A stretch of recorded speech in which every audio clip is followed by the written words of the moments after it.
S'il signe un IndyCar, Grosjean ne fera pas l'Indy 500 en 2021. Le Français évitera aussi les autres ovales pour sa première année. Oui, je pense que c'est plus safe, hein, clairement. L'accident a changé ma vie. Maintenant, je ne peux plus aller faire mes courses au supermarché. Confie-t-il avec le sourire. Au journal de l'équipe, j'avais 900 000 abonnés sur les réseaux sociaux, et quelques jours après l'accident, j'en suis arrivé avec 1,4 million. Et les haineux se sont un peu calmés. Ils ont arrêté de parler de moi de manière si négative.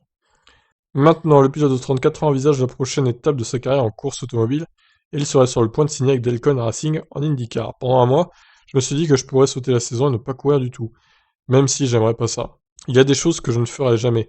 Comme en IndyCar, qui n'est pas une mauvaise option pour moi, je ne vais pas courir sur des ovales, même pas en Indy 500, du moins pas cette année.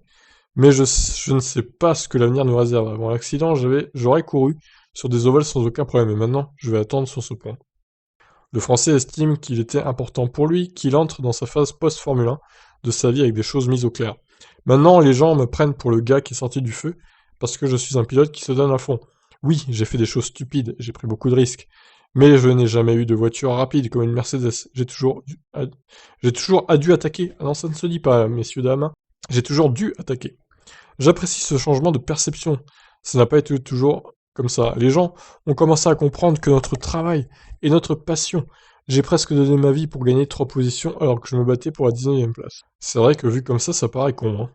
Le mec a failli mourir pour être 16e, quoi. Ceux qui m'ont critiqué auparavant n'ont pas compris que nous risquons toujours nos vies. Il reste encore du travail, aussi du côté de ses proches, et notamment de ses enfants. Le choc de l'accident n'est pas encore passé. Moi, je n'ai eu ni rêve ni cauchemar, j'ai juste eu deux flashbacks de l'accident. Pour les enfants, c'est plus compliqué. Simon, mon fils de 5 ans, se réveille la nuit en pensant que la maison brûle. Ah oui, quand même.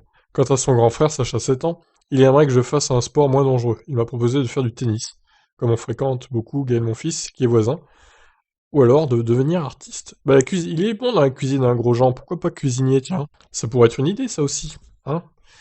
Voilà, bah écoutez, en tout cas, s'il va en IndyCar cette année, il fera que les routiers, pas d'ovale ni Indy 500, donc c'est ce qu'il faut retenir comme information de cet article. Je vous laisse réagir. Ciao.